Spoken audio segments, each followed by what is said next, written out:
چرا اینستاگرامو ترک کردی؟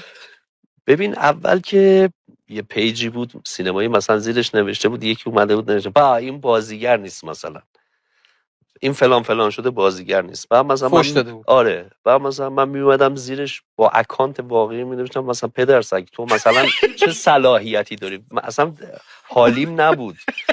فکر میکردم قدیمی که فقط با دوستامون مثلا مینویسیم و این حرفا. نمیدونستی همه میبینن؟ نه بعد این بچهای این فیلم دیوز بنده خدا میگشتن دیلیت میکردم مراقبت از آبروی من، میگفتن آیه جزی مثلا اینو ننویسی بهتره. آره. آره، یا مثلا دایرکت فوش میداد.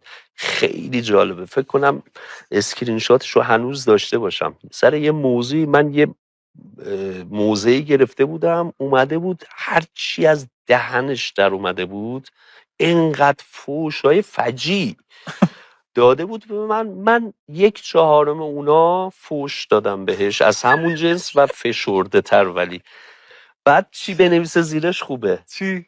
واقعا برای هنرمند مملکت متاسفم. به خدا این همه فوش نوشتی. من گفتم همینی که هست. بعد یواش یواش